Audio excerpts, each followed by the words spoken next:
자, 말씀의 제목을 다 같이 한번 말해 봅니다. 의인과 연합한 자의 결말. 의인과 연합한 자가 어떤 결말을 맞이하게 되는지 한번 보도록 합시다. 열왕기야 이 말씀 23장에 들어가기 전에 지난주에 했던 걸 잠깐 이해하는 게 좋겠죠. 지난주 23장 1절부터 15절까지 했죠. 여기에는 이제 이 요시야의 그 강력한 그 종교 개혁이 시작됩니다. 요시야의 종교 개혁이 시작되는데 요시야 이전에도 이런 왕이 없었고 이후에도 이런 왕이 없을 정도로 하나님 앞에 요시야만큼 이렇게 강력한 종교 개혁을 한 왕이 없었어요. 그래서 요시야 왕을 마지막으로 해서 이제 그 이후에 네 왕이 세워지기는 하나 이 네 왕은 이제 나중에 이제 하나님 말씀대로 살지 못하고 우상 섬기고 이렇게 하다가 결국 바벨론에 멸망을 당하는, 어쩌면 이 요시야 왕은 유다의 마지막 남은 등불이었다 이렇게 보면 되겠습니다. 그래서 이 요시야 왕의 오늘 16절부터 지난주 겹치는 그 구절인데 15절부터 오늘 우리가 읽어나갈 25절까지는 요시야 왕이 계속적으로 종교개혁을 해나가는 그런 내용을 담고 있습니다. 이 종교개혁을 해나가는 이런 내용을 보면서 어떤 점이 내게 교훈으로 와 닿는지, 우리에게 오늘 이 시간 하시는 말씀인지 그 하나님의 음성이 여러분들 안에 들리시게 되기를 주의 이름으로 축원합니다. 오늘 열왕기하 23장 오늘 제일 먼저 읽었던 15절을 한번 볼 수 있도록 합니다. 같이 읽어봅시다. 또한 이스라엘에게 범죄하게 한 느밧의 아들 여로보암이 베델에 세운 제단과 산당들을 왕이 헐고 또 그 산당을 불사르고 빠서 가루를 만들며 또 아세라 목상을 불살랐더라. 느밧의 아들 여로보암이 베델에 세운 제단과 산당을 완전히 왕이 헐고 불사르고 빠서 가루로 만들었다 했는데, 이스라엘이 솔로몬 사후에 나라가 두 개로 쪼개지잖아요, 그죠? 솔로몬 왕의 공사 감독관이었던 이 젊은 청년 이 여로보암이 구테타를 일으키죠. 구테타를 일으켜서 북쪽에 10개의 지파를 데리고 북쪽으로 가가지고 나라를 세웁니다. 그 나라가 북이스라엘이죠. 북이스라엘. 그 다음에 남유다. 남유다는 이 유다 지파와 베냐민 지파 이 두 개 지파만 남아서 두 개의 지파만 남게 되고 10지파는 북쪽으로 올라가게 됩니다.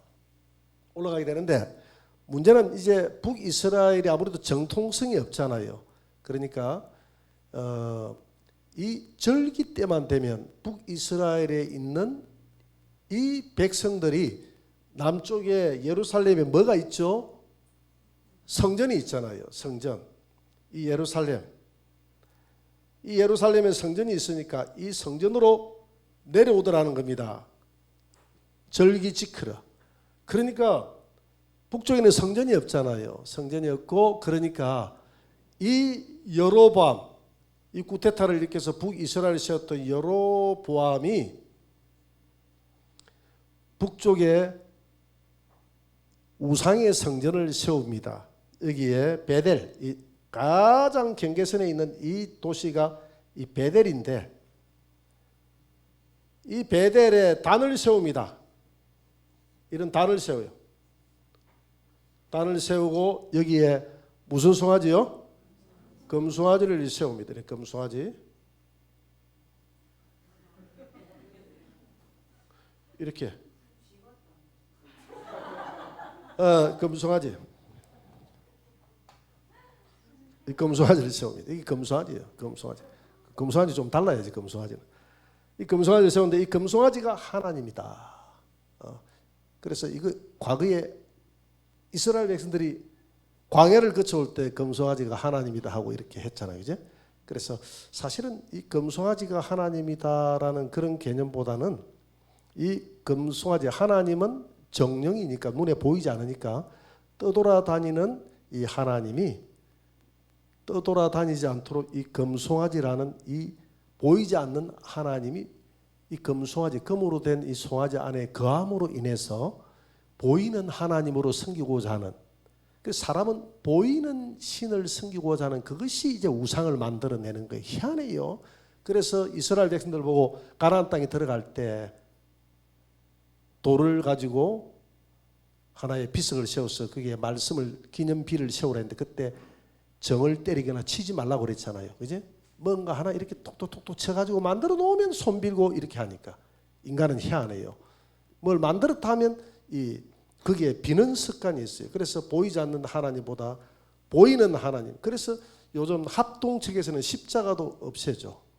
십자가 저것도 지나치게 우리가 사랑하다 보면 저게 우상이 될 수도 있죠. 십자가 차에 걸어 놓으면 사고 안 나고, 십자가 목걸이 하면 행운이 들고, 십자가 귀걸이 하면 좋은 일이 생기고, 그런 그 야곱의 가족들이 다 그랬잖아요. 그래서 귀걸이 빼내고, 그죠? 드라빔 빼내고 해가지고 다 상수리 나무 아래 묻어두고, 세겜에 묻어두고 베델로 올라갔잖아요. 그런 것들이 사람은 이런 것조차도, 예수님조차도 자꾸 어떤 형상화해서 섬기려고 하는 이런 모습들이 있더라. 그래서 저 브라질 그 상파울에 가면 예수상이 있잖아요, 그죠? 그리고 그 사람들은 그렇게 하더라고요. 예수상이 쫙 이렇게 돼 있는데 이게 뭐냐면 이 브라질 상파울을 축복하고 있다는 거예요. 축복하고 있는데 자기들 말로는 이 상이 축복하는 그 앞쪽에는 굉장히 번성한데 뒤쪽에는 가난하고 어렵다고 하더라. 그게 다 우상적인 생각에서 나오는 것이죠, 그죠? 우상적인 그 횟가루 덩어리가 무슨 축복을 해봤자 얼마나 축복하겠습니까? 그러니까 예수님이라도 그게 자꾸 뭔가 보이는 우상을 만들려고 하는. 그래서 이 보이는 우상의 하나님, 나중에 시간이 지나니까 좋아하는 거예요. 사람들이 내려갈 필요 없다, 이게 하나님이다 해서 북쪽에 있는 사람들 하여금 못 내려가게 이 베델에서 이걸 만들어 가지고, 그래가지고 이 금송아지를 처음에는 저게 하나님이야 하니까 거기 있는 사람들이 아유 아닌데요 그 자녀들에게 또 1세대가 지나고 난 다음에 저게 하나님이야 하니까 그런가? 우리 할아버지는 아니다고 하는데 또 다음 세대 넘어가서 저게 하나님이다 하니까 맞다고 그 시간이 흐를수록 자꾸 희미해져 가지고 나중에는 이게 진짜 하나님이 되어버리는 겁니다.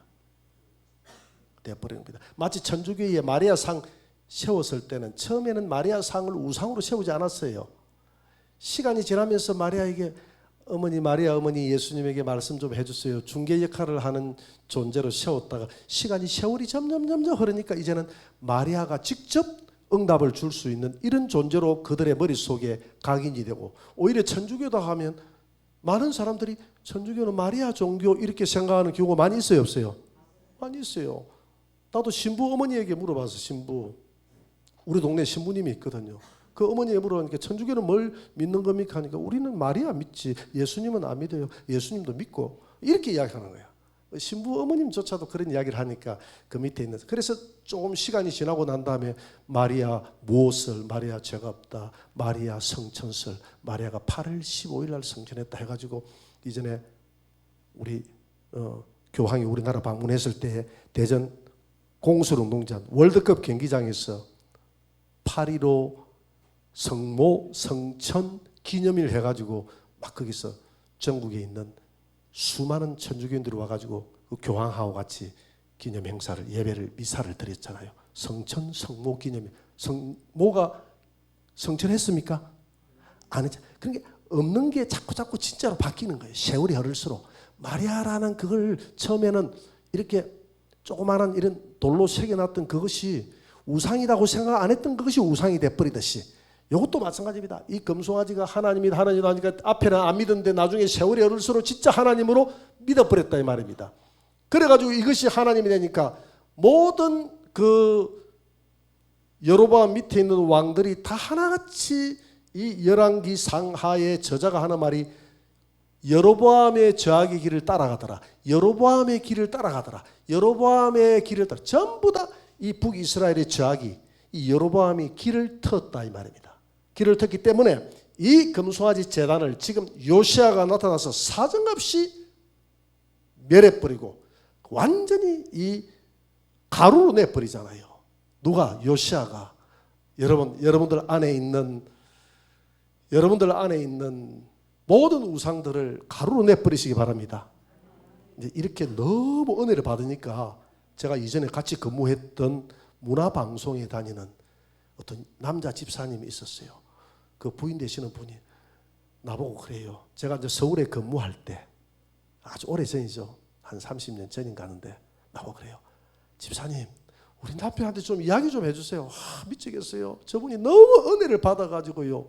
집에 있는 거 조금 뭐 형상아 보인다 하면 다 때려 부숴버렸어가지고 그 뭐 수석 그게 무슨 우상하고 무슨 상관이에요. 수석도 다 버리겠나. 그 아까운 수석을 전부 다 버리고 그래가지고 이분이 막 너무 은혜 받아가 집에 가가지고 제사 지내는데 막 제사상을 갖다 발로 갔다가 이렇게 팍 발로 버려가지고 자기 아버지한테 쫓겨나가지고 다시는 집에 못 간다 하더라고. 그래, 참 어찌 보면 참 예뻐요. 그 남자하고. 그래 멋있지. 그래 이분이 경남대학교 미대를 나왔는데 그 부인 되시는 분은 저 제일여고 다니다가 교생 실습 나와가지고 두 사람이 사랑을 해가지고 결혼을 했는데 나이 차이가 많이 나는데 여자가 먼저 예수를 믿어가지고 학창 시절부터 예수를 믿었는데 남자는 술만 먹고 술고래가 돼 예수를 안 믿었는데 하나님이 살아있으면 내게 체험으로 좀 만나게 해달라 하는데 이분 이야기를 들어보니까 성령님이 자기를 강타하는데요. 그냥 뜨거워서 견딜 수 없을 정도로 자기가 술을 먹고 와서 기도를 했대 집에서. 하나님 살아있으면 내게 좀 표적을 보여달라고 했는데 그때 막 방 안에서 성령님이 막 자기를 뜨거운 불이 자기를 강타하는데 막 얼마나 뜨겁던지 이제 다시는 보여달라고 하지 않으니까 이 좀 뜨거운 거 좀 가져가려고 했대. 다 죽을 것 같았어. 그랬더니 좀 있더니 주님이 그걸 가져가는데 그리고 난 다음에 입에 방언이 터지면서 이분이 예수를 뜨겁게 만난 거예요. 그 뜨겁게 만나니까 뜨겁게 예수를 믿는 거야. 너무 은혜를 받아가지고 그 다음부터 막 정말 은혜를 받는데 오늘 요시아가 너무나 뜨겁게 말씀으로 주님을 만나 놓으니까 이런 거 그냥 없애도 되는데 우리 같았으면 뭐 딱딱 없애가지고 고물상이 줄 거는 고물상이 주고 돈 좀 주고 팔 거는 팔고 뭐 이렇게 할 건데 이 사람은 전부 가루로 다 내버리잖아요. 너무 은혜 받으니까 이렇게 되는 거예요. 할렐루야. 이런 은혜가 있게 되겠죠. 지금 시대는 좀 이런 은혜를 받는 사람이 필요해요. 지금 시대는 너무 적절하게 은혜를 받으면 안 돼. 좀 강력한 광신자처럼 좀 은혜를 받아야 돼. 할렐루야. 그렇게 될 줄 믿습니다. 그렇게 이렇게 가루를 냈는데 열왕기하 23장 16절을 한번 봅니다. 16절 한번 보세요. 다 같이 읽어봅니다. 요시아가 몸을 돌이켜 산에 있는 무덤들을 보고 보내어 그 무덤에서 해골을 가져다가 제단 위에서 불살라 그 제단을 더럽게 하니라. 이 일을 하나님의 사람이 전하였더니 그 전한 여호와의 말씀대로 되었더라. 이 제단 근처에 공동모지가 있었던 거예요. 공동모지를 전부 파헤쳐 가지고 공동모지의 해골들을 전부 끄집어내 가지고 그걸 가루로 내가 불살라 가지고 요 제단 위에 다 뿌려버린 거예요. 왜 그랬을까? 왜 그랬을까? 여러분 레위기 11장 11절에 보면 그 시체를 가까이 하자. 시체를 가까이 하면 만지지 마라 그랬거든요. 시체를 가까이 하면 사람이 더러워진다고 하지 마라 그랬어요. 어떤 시체든지 가까이 하지 말지니. 가까이 하지 말라 그랬잖아요. 이제 더러워지는 거예요. 그러니까 이 시체의 뼈 더러워진 이 부정한 것을 가루를 내가지고 이 부정하다고 하는 그것을 이 제단에 뿌려버렸다는 것은 이 제단을 저주했다는 말입니다. 이 제단을 지금 영원히 저주해버렸다. 영원히 부정하게 만들어버렸다는 겁니다. 이게 요시아예요. 그래서 그 주변에 있는 왜 하필 죄 없는 무덤을 파헤쳐가지고 그래 했을까? 거기에 있는 사람들이 이 제단에서 우상 숭배했던 사람들이 다 묻혀있는 사람들이야. 여러분 지금도 그렇잖아요. 기독교인들은 기독교 매장에 가서 묻히잖아요. 그래요 안 그래요? 불교인들은 불교 매장에 가서 묻히잖아요. 묻히는 장소가 같아요 달라요? 다르잖아요. 그러니까 우상의 제단에 묻히는 사람들이 누가 묻히겠습니까? 우상의 제사장이나 우상 섬겼던 사람들이 나 저 우상 저 베델의 하나님 옆에 묻힐란다. 그래서 좋은 데 갈까 봤어. 우상 숭배자들이. 그러니까 요시아가 이 사람들 전부 다 파가지고 다 어떻게 한 거야? 불살라가지고 가루를 해가지고 다 뿌려버린 거예요. 할렐루야. 이것이 말씀대로 되더라. 말씀대로 되더라. 대로 되더라. 이게 무슨 말입니까? 오늘 요시아의 이 행위가, 이 제단을 없애버린 이 행위가 여로보암 시대 때 이 제단을 세울 때 선지자가 유다에서 올라가 가지고 북쪽에 있는 이 여로보암에게 저주를 합니다. 저주를 해서 앞으로 다윗의 후세의 요시아라는 왕이 와가지고 이 제단을 완전히 가루로 내서 엎어버릴 때가 있을 것이라고 저주를 해버립니다. 그 말씀대로 됐다 이 말입니다. 그 말씀이 어디에 있습니까? 열왕기상 13장 2절에 나와 있어요. 열왕기상 13장 2절을 한번 떼어봅니다. 한번 떼어보세요. 다 같이 시작. 여호와 보시기에 악을 행하여 이스라엘에게 범죄하게 한 느바세 아들 여로보암의 죄를 따라가고 거기서 떠나지 아니하였으므로 1절 한번 1절도 유다의 왕 아시아의 아들 요아스의 제 3년의 예후의 아들 요아스가 사마리아에서 이스라엘 왕이 되어 17년간 다스리며 이게 아닌데 13장 13장 1절부터 한번 봅시다. 다 같이 시작. 보라 그때에 하나님의 사람이 여호와의 말씀으로 말미암아 유다에서부터 베델에 이르니 마침 여로보암이 제단 곁에 서서 분향하는지라. 자, 하나님의 사람이 이게 선지자죠. 어디에서부터 왔다고요? 유다에서부터 올라간 겁니다. 올라가서 베델에 이르렀는데 마침 이때 여로보암이 지가 만든 이 제단에서 이 금수한 제단에서 분향하고 있다 이 말입니다. 그러니까 2절 한번 봅니다. 하나님의 사람이 제단을 향해서 여호와의 말씀으로 외치 이르되 제단아 제단아 여호와께서 이와 같이 말씀하시기를 다윗의 집에 요시아라 하는 이름하는 아들을 낳으리니 300년 뒤의 말을 지금 예언하는 겁니다. 예언하는 거예요. 이게 지금 BC 930년대의 일이거든요. 그러니까 640년대 요시아는 640년대 저기를 합니다. 그러니까 약 한 300년이 지났죠. 그죠? 300년 뒤에 다윗의 집에 요시아라 이름하는 아들을 낳으리니 그가 내 위에 분향하는 산당 제사장을 내 위에서 제물로 바치. 첫째, 산당 제사장. 두 가지 예언을 하죠. 두 가지 예언하죠. 지금 산당을 세운데 산당 제사장을 여기 이 제단에다가 제물로 바치고 그 다음에 두 번째로 또 사람의 뼈를 내 위에 사람의 뼈를 사를 것이다. 이렇게 예언을 했죠. 그죠? 이게 벌써 300년 전에 여기에 예언을 했는데 이 예언이 오늘 요시아 300년 뒤에 이루어진 겁니다. 이루어졌는데 방금 그랬잖아요. 방금 사람의 뼈를 요 위에 살아버렸다 그랬죠. 그죠? 예언이 이루어졌습니까? 안 이루어졌습니까? 이루어졌죠. 산당 제사장을 여기에 제물로 바쳤다고 했는데 23장 오늘 20절 한번 보세요. 20절 조금 뒤에 가서 이 일들을 합니다. 20절 다 같이 시작. 또 거기 있는 산당의 제사장들을 다 제단 위에서 죽이고 사람의 해골을 제단 위에서 불사르고 예루살렘으로 돌아 산당의 제사장들을 그 제단 위에서 여기서 다 죽여버렸습니다. 다 죽여서 이 제사장들을 여기 제물로 다 바쳐버렸어요. 그러니까 요시아는 종교개혁을 해도 요시아만큼 확실하게 종교개혁을 한 사람이 없었다. 다윗 시대는 이렇게는 못해요. 다윗 시대는 이렇게 할 우상들이 없었어요.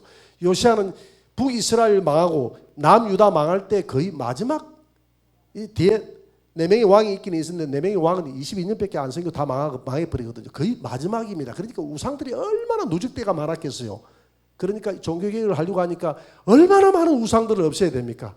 그 사이에 우상들을 일을 성신부터 해가지고 우상들을 너무 많이 만들어냈으니까 이거 전부 다 없애려고 하니까 얼마나 힘들었겠어요. 이 두 가지 예언이 다 이루어졌다 이 말입니다. 누구를 통해서? 오늘 요시아를 통해서 이루어졌다. 두 번째, 말씀을 소중히 여기는 요시아입니다. 요시아는 하나님의 말씀을 소중히 여겼다. 여러분 하나님의 이 말씀을 소중히 여기시기를 주의 이름으로 축원합니다. 요즘 이 말씀이 너무 풍족해가지고 사람들이 이 말씀을 너무 가볍게 여기는 경우가 있는데 하나님 말씀을 너무 가볍게 해석하는 경우들이 너무 많아요. 오늘 하나님 말씀이 재해석되어져야 된다고 이렇게 해석하는 분들도 많고요. 뭐 이런 동성애 자들을 하나님이 멸망했다 이렇게 이야기하면 요즘 아주 그 진보 신학자들은 저번에 CTS 방송 보니까 그렇게 소돔과 고모라 성이 동성애 때문에 멸망했다고 이렇게 주장하는 그 교회는 쓰레기 같은 교회다고 이렇게 그분이 이야기하더라고요. 그러니까 그분은 하나님 말씀을 기히 여기지 않는 거예요. 자기의 그 진보적인 사상이 하나님의 말씀을 재해석해 버리는 거야. 그러니까 유다서 1장 6절에 보면 소돔과 고모라 성이 다른 색을 쫓아가다가 불의 형벌을 받아 멸망했으니, 다른 색이 동성이 아닙니까? 후대의 거울이 됐도다. 이런 구절들이 정확하게 적혀 있음에도 불구하고 왜 그 사람들은 그렇게 해석을 하느냐? 하나님의 말씀을 무슨 중히 여기지 않더라? 소중히 여기지 않더라. 소중히 여기지 않더라. 하나님 말씀을 소중히 여기지 않는 거예요. 그래서 세상에 정치는 진보도 있고 보수도 있고 다 있어요. 그죠? 있잖아요. 우리 예수님도 어떤 진보적인 기질도 있고, 예수님이 그 시대에 어떤 혁신을 했을 때는 어떤 선지자들이라든 이런 분들은 진보적인 면도 있잖아요. 정치라는 것은 진보도 있고 보수도 있을 수 있지만 하나님의 말씀은 보수밖에 없어요. 지킬 보자에 지킬 숫자. 하나님 말씀은 완전하기 때문에 왜 진보가 필요합니까? 더 발전해야 될 필요가 있기 때문에. 그런 하나님 말씀은 발전할 필요가 있습니까? 없습니까? 없어. 무슨 전하기 때문에?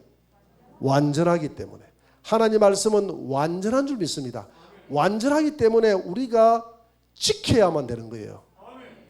그런데 이걸 재해석한다는 것은 하나님 말씀을 소중히 여기지 않고 자기의 사상과 이념이 그 사람을, 하나님 말씀을 덮어서 재해석하는 거예요.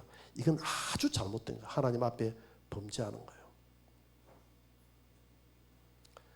어떤 분들은, 어떤 목사님들은 둘째 사망, 지옥으로 보지 않고 우리 불신자들이나 마귀들이 거기 연단받아서 나중에 다 구원받는다고 이렇게 이야기하더라고요. 그 근거가 어디 있습니까 하니까 아브라함에게 천하만국이 구원을 받기 때문에 그렇다라고 이렇게 주장하는, 그런, 내가 유튜브를 보니까 그런 주장하는 목회자들도 있더라고요. 그게 맞습니까? 근데 그 주장은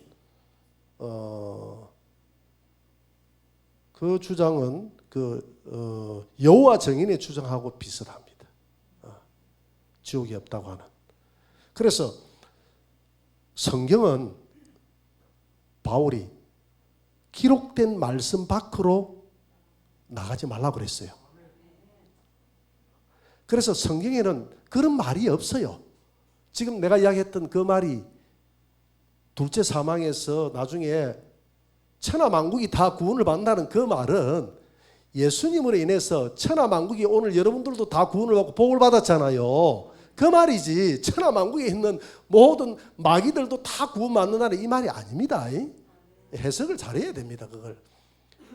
그래, 거기 너무 은혜 받아버리면, 잘못하면 내 신앙을 다 잃어버릴 수가 있어요. 내 영혼을 잃어버릴 수가 있어요. 그리고 조심해야 되는 거 우리가. 그래서 말씀 밖으로 나가면 안 되는 거예요. 절대 그 말씀에는 세세토록 지옥에서 고난당하고 되어 있거든요. 세색이 뭡니까? 영원이잖아요. 영원. 나도 그게 이해가 안 돼요. 어떻게 주님, 나의 사랑하는 이들이 저 지옥에 가 있는 분들이 있는데 어떻게 세세토록 고난당하는 게 하나님 이해가 안 돼요. 이해가 안 돼요. 이해가 안 돼도 말씀은 믿어야 돼. 할렐루야. 왜 그렇게 기록되어 있으니까. 내 머리로서 이해를 하려고 하니까 자꾸 그게 제 엉뚱한 그 방향으로 딱 계획을 잡아놓으니까 여호와 증인처럼 사랑의 하나님이 지옥을 만들어낼 리가 없다. 이런 해석이 나오는 거예요.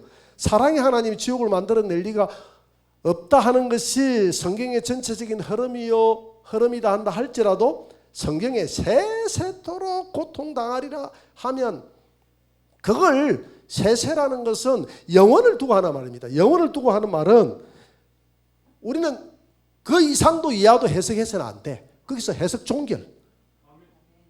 나머지는 하나님께 맡기는 거예요. 이해가 됩니까? 그래서 오늘 요시아는 말씀을 소중히 여겨야 되는데, 오늘 이런 그 동성애도 뭐 구원을 뭐 받는다든지 뭐 이런 것들은 그런 사람들 하나님이 불쌍히 여기고, 뭐 불쌍히 여기는 것은 맞죠. 불쌍히 여기기 때문에 그런 법안을 만들어내지 말고 돌아오라고, 차별금지법이나 이런 거 만들어내지 말고 돌아오라고 하잖아요. 우리가 불쌍히 여기고 천국 가자고 하는 것 아닙니까? 그러니까 하나님 말씀을 오늘 이 한마디 한마디를 두렵고 그대로 지키려고 하는 마음이 있어야 됩니다. 할렐루야. 누가 그렇게 했느냐? 요시아가 그렇게 했다는 겁니다. 열왕기하 23장 24절을 봅니다. 23장 24절 다 같이 시작. 요시아가 또 유대 땅과 예루살렘에 보이는 신접한 자와 점장이 드라빔과 우상과 모든 가정한 것을 다 제거하였으니 이는 대제사장 hil기야가 여호와의 성전에서 발견한 책에 기록된 율법의 말씀을 이루려 함이라. 누가 율법의 말씀을 이루는데요, 그 일에 요시아가 열심을 내는 거예요. 여러분, 하나님의 말씀이 이 땅에서 이루어질 수 있도록 말씀에 기록된 대로 좀 열심을 내시기를 주의 이름으로 축원합니다.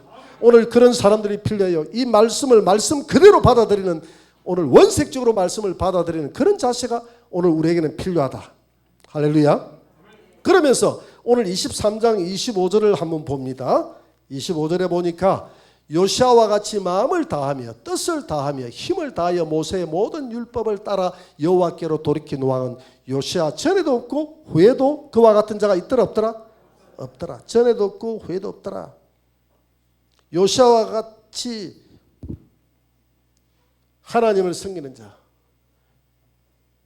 요시아와 같이 주를 섬기는 자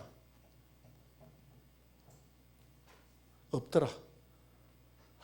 이런 말을 들으면 참 좋겠어요. 요시아와 같이 주를 섬기는 자 없더라. 우리에게 있는 우리 경님이 같이 이렇게 주를 섬기는 자 없더라. 아까 유찬이 보이더만 어디 가버렸노?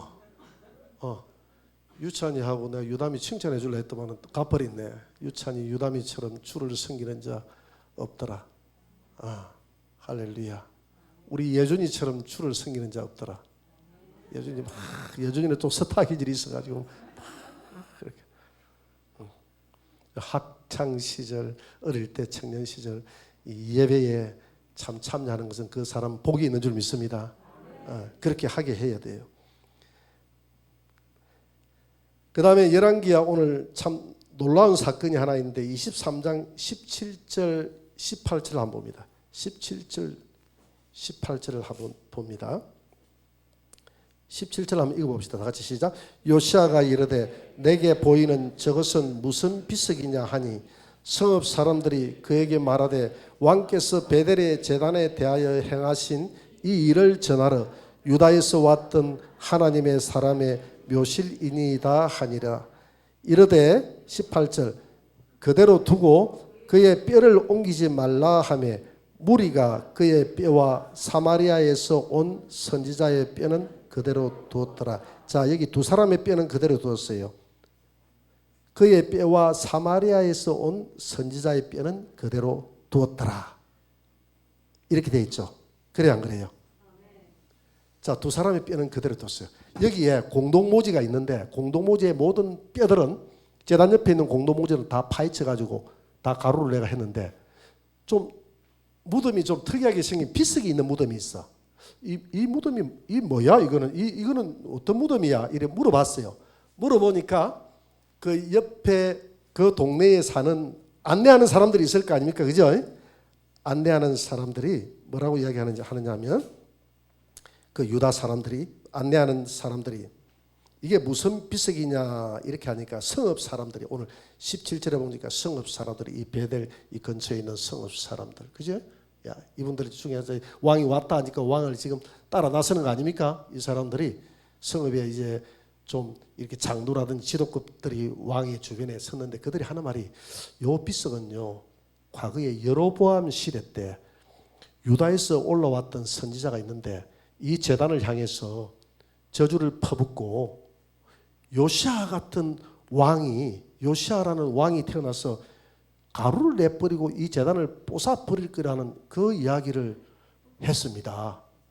그러니까 내 이름까지 됐어? 그때야 요시아가 알은 거예요. 요시아가 그전에는 알았습니까? 몰랐습니까? 몰랐어요. 요시아가 그 선지자가 내가 이렇게 열심을 낼 것이라는 그 이야기를 듣고 열심을 내는 게 아니라 자기가 열심을 내서 제단을 다 엎어버리고 난 다음에 지금 그 이야기를 듣는 거예요. 그래? 내가 그 일을 할 것이라고 예언했던 선지자가 있었단 말이야. 그 선지자가 어디에서 올라왔다고? 유다에서 올라왔습니다. 그러면 옆에 있는 이 사마리아라는 사람은 뭐야? 사마리아라는 사람은 이게 뭐냐 하면 요시아 이 유다에서 올라와 가지고 여로보암이 제단을 만들었다니까 유다에서 올라왔던 선지자가 이 제단을 향해서 저주를 퍼붓고 앞으로 요시아 같은 왕이 300년 뒤에 몇백 년 뒤라는 이야기 안 했지만 요시아는 300년 뒤에 나오거든요. 이 제단을 엎어버릴 것입니다. 이렇게 이야기하니까 여로보암이 저놈을 잡아라 라고 했는데 그때 제단이 막 부서지고 하나님이 기적이 일어나서 이 사람을 잡지 못했어요. 이런 제단에서 재가 쏟아지고 막 하나님의 역사가 일어났습니다. 동네 사람들이 본 거야.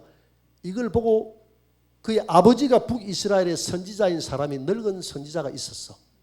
늙은 선지자가 남쪽에서 왔던 이 선지자가 그렇게 저주를 퍼붓습니다 하니까 이 늙은 선지자가 가만히 보니까 질투가 납니까 안 납니까? 질투가 나도 자기도 선지자인데 왜 하나님이 자기에게는 이런 말을 안 주고 북쪽에 선지자가 많이 있는데 남유다에서 이 경계선을 넘어와가지고 지금 북이스라엘 남유다가 나눠져 있잖아요. 남쪽에 있는 선지자가 와가지고 이렇게 예언을 하고 갔다고 하니까 좀 자존심이 상합니까 안 상합니까? 자존심이 상하죠. 북쪽에 있는 그런 선지자는 뭐야? 이런 생각이 들잖아요. 그래가지고 자기 아들을 시키고 이 선지자들을 살 꼬십니다. 꼬셔가지고 하나님이 이 선지자한테 그랬거든요. 너는 유다로 내려가라. 올라갔던 길로 내려가지 말고 다른 길로 내려가되 이 북쪽에서는 떡도 먹지 말고 물도 마시지 말고 내려가라 그랬습니다. 네, 이쪽에는 우상의 도시니까. 왜 또 북쪽에 있는 이런 선지자들을 하나님이 쓰지 않았느냐? 이런 제단에 수많은 이런 제단의 제사를 지내고 이런 걸 세우기까지 북쪽에 있는 선지자들이 침묵했거든요. 그랬어요, 안 그랬어요? 그러니까 하나님이 북쪽에 있는 선지자들을 침묵하니까 남쪽에 있는 선지자를 들어서 북쪽에 있는 이 선지자에게 제대로 말하게 한 겁니다.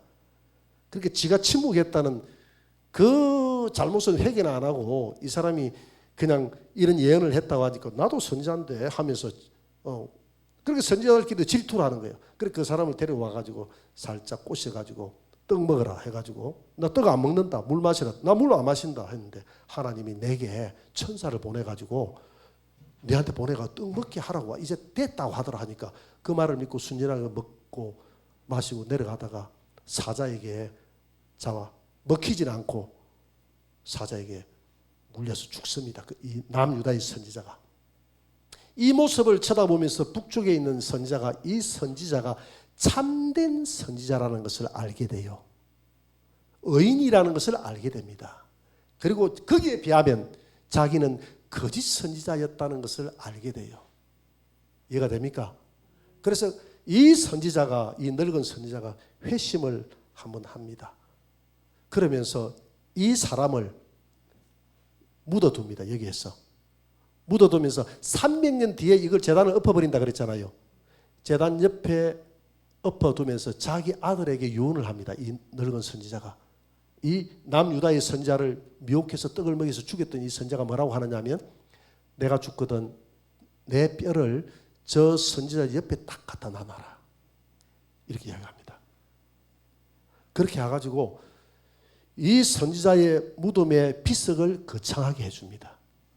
이 선지자를 위해서 거창하게 해주는 게 아니고 지를 위해서. 이해가 됩니까? 이 선지자가 머리가 좋죠, 그죠? 그래서 이 남유다의 선지자의 비석을 거창하게 해두고 난 다음에 보통 다른 사람들은 비석도 별로 없어요. 근데 비석을 거창하게 해주니까 요시아가 특이한 비석이 있으니까 이게 뭐야? 그냥 엎어버리려고 하다가 좀 특이한 비석이 있으니까 이게 뭐 왕조의 무덤이야? 이게 뭐야? 물어보니까 이 사연을 이야기하는 거예요. 그러니까 요시아가 나타나가지고 이걸 멸해버리겠다고 하니까 요시아가 이 선지자의 이 무덤을 기이 여기겠습니까? 안 기이 여기겠습니까? 기이 여길 수밖에 없죠. 같이 엎어버릴 수 없잖아요. 모든 무덤은 다 가루를 내가 제단에 엎어버리는데 이 무덤만 그대로 두라라고 했습니다.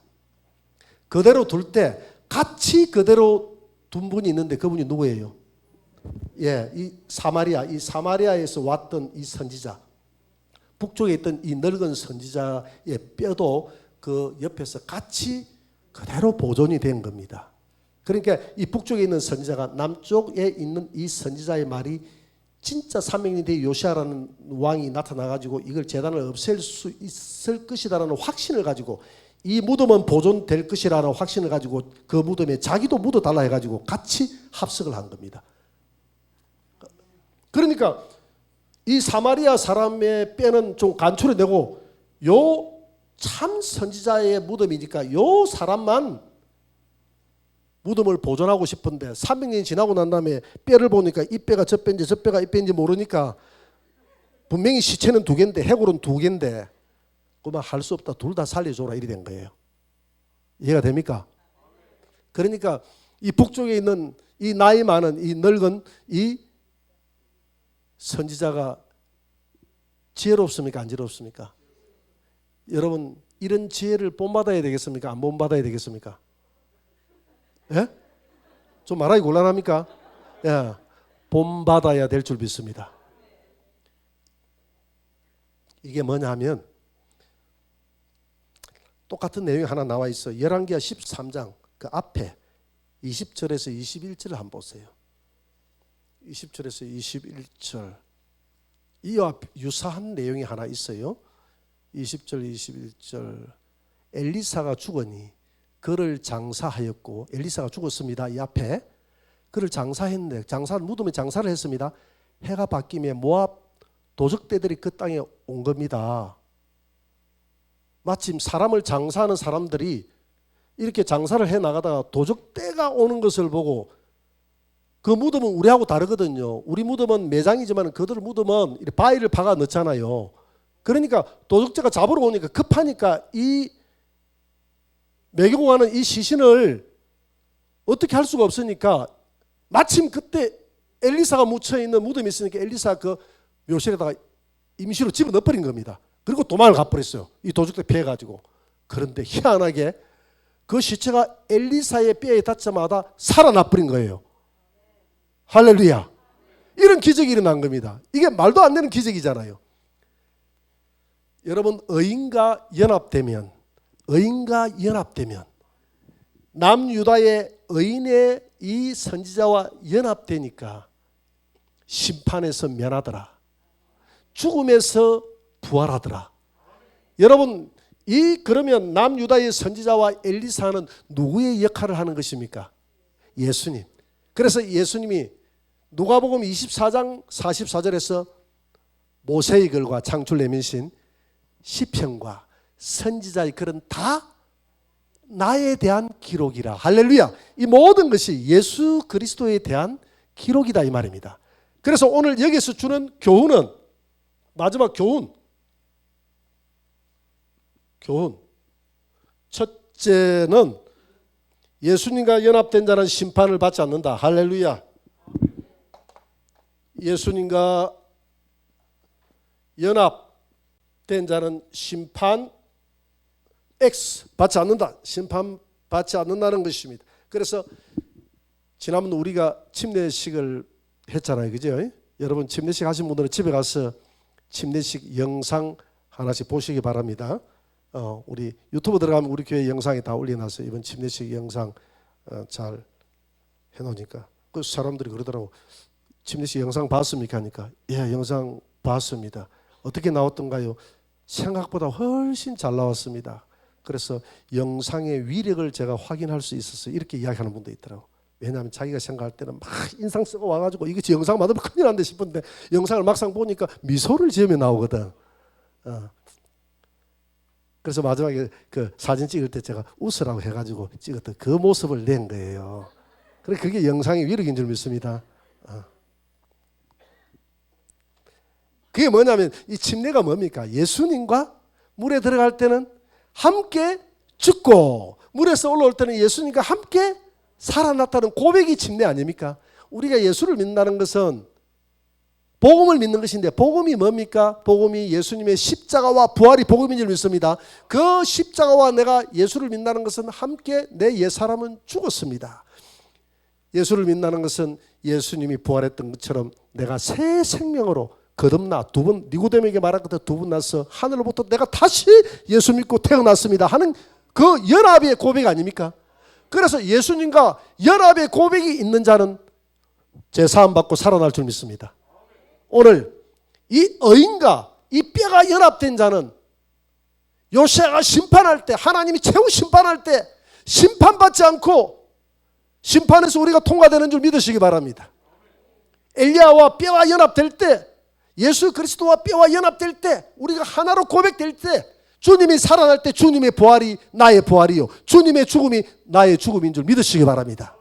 이 연합을 이야기하는 거예요 지금. 그래서 예수님과 연합된 자는 절대로 역사의 마지막 최후 심판 때, 흰 보좌의 심판 때 우리가 심판에서 면하게 되리라. 이게 복음인 줄 믿으시기 바랍니다. 두 번째는 요시아처럼 말씀을 행하는 자가 되자. 말씀 행하는 자가 되자. 계시록 1장 3절에 보니까 말씀을 읽고 듣고 지키는 자 복이 있다고 그랬어요. 지키는 자는, 이 말은 행한다는 말이거든요. 오늘 여러분들이 말씀을, 오늘 이 시대는 많은 사람들이 유튜브를 통해서 홍수처럼 말씀을 듣는데 말씀을 지키는 자가 없어요. 행하는 자가 없어요. 야고보서 1장 22절 한번 봅니다. 다 같이 너희는 말씀을 행하는 자가 되고 듣기만 하여 자신을 속이는 자가 되지 말라. 여러분 오늘 듣기만 하고 은혜만 받고 야 은혜 받았다 하고 집에 가서 다 없애버리면 내 은혜 받았다 하는 그걸 스스로 속이는 거다 말이에요. 1장 25절 마지막 절 다 같이 시작.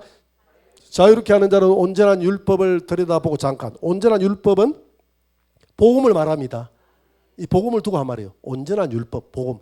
자유롭게 하는 자는 온전한 율법을 들여다보고 있는 자는, 자유롭게 하는 온전한 율법을 이렇게 오늘 들여다보고 있는 자는 듣고 잊어버리는 자가 아니요 실천하는 자니 이 사람은 그 행하는 일에 복을 받는지라.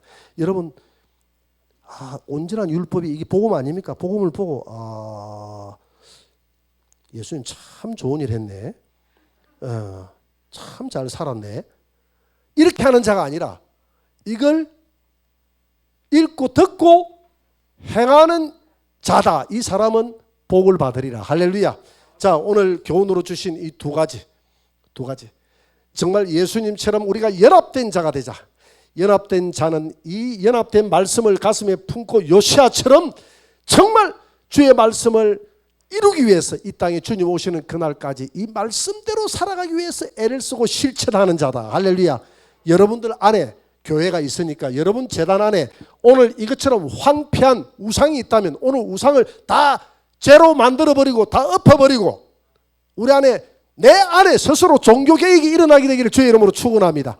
이 개혁의 불이 우리 교회에 퍼지고 우리 이 김해 지역에 퍼지고 우리 대한민국에 퍼져나가서 다시 한 번 더 1907년 장대인 교회의 대부흥의 역사가 우리 하늘영광교회로부터 복음의 푸른 숲이 출발되기를 주의 이름으로 축복합니다.